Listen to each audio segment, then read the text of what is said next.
이번 영상에서는 함수에 대해서 다루겠습니다.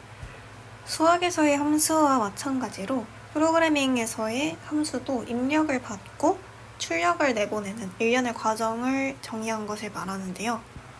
먼저 입력 부분은 인수라고 하는데요. 내 인수로 매개 변수라는 것을 받습니다. 매개 변수는 쉽게 이야기해서 함수 내부로 입력을 전달받는 변수를 이야기합니다. 그리고 출력으로는 반환값을 받게 됩니다. 이런 함수를 생성하는 것을 함수 정의라고 하는데요.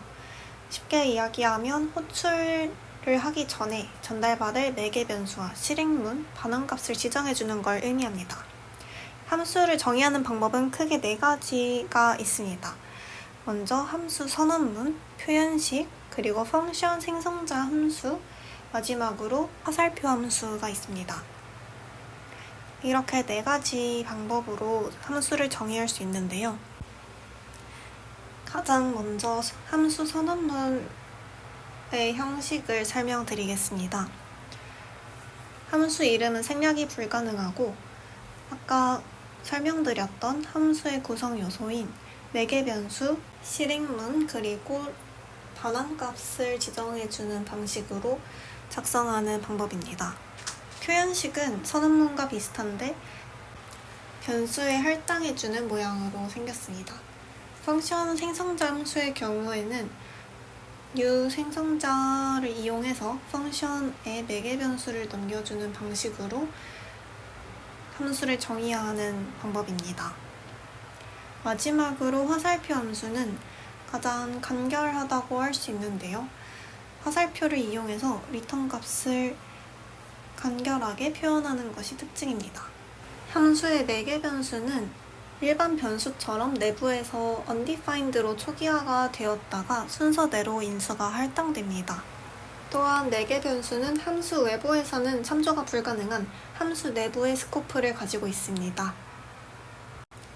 다음으로 다양한 함수의 형태에 대해서 설명드리겠습니다.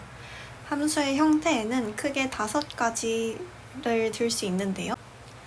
즉시 실행 함수의 경우에는 함수의 정의와 동시에 바로 실행이 되는, 바로 호출되는 함수를 의미합니다. 반드시 그룹 연산자로 감싸야 하는데 소괄호로 감싼 형태라고 이해하면 편합니다. 이름 그대로 바로 실행되는 함수이기 때문에 단 한 번만 호출될 수 있고 재호출이 불가능합니다. 보통 그래서 익명함수를 사용하는데 기명함수를 쓸 수는 있습니다. 하지만 그렇다고 해도 다시 함수를 호출하거나 할 수는 없고 함수 내부에서만 참조가 가능합니다. 다음으로 재기함수는 자기 자신을 호출하는 함수고 주로 반복되는 처리를 위해서 사용합니다. 보통 for 또는 while문으로 구현을 하고요. 따라서 탈출 조건을 반드시 설정하여야만 무한 반복에 빠지지 않습니다. 중첩함수 혹은 내부함수라고도 불리는 종류의 함수는 함수 내부에서 선언된 함수를 의미합니다. 그래서 내부함수를 호출한 함수는 외부함수라고 합니다. 다음으로 콜백 함수인데요. 콜백 함수는 함수의 매개 변수를 통해서 다른 함수의 내부로 전달되는 함수를 콜백 함수라고 합니다. 그리고 이 콜백 함수를 전달받은 함수는 고차 함수라고 합니다. 따라서 고차 함수가 콜백 함수를 언제 호출할지 그 시점을 결정하는데요. 비동기 처리나 배열 고차 함수 같은 곳에서 사용됩니다. 판단을 합니다. 부수효과가 없는 어떤 외부 상태에도 의존하지 않는 함수를 순수함수라고 하고요. A라는 인수를 전달하면 언제나 B라는 같은 결과가 나오는 그런 함수라고 이해하면 편합니다.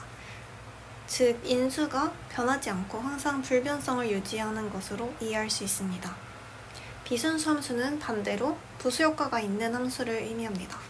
아무래도 부수효과가 없는 순수 함수를 지향하는 것이 좋은데요.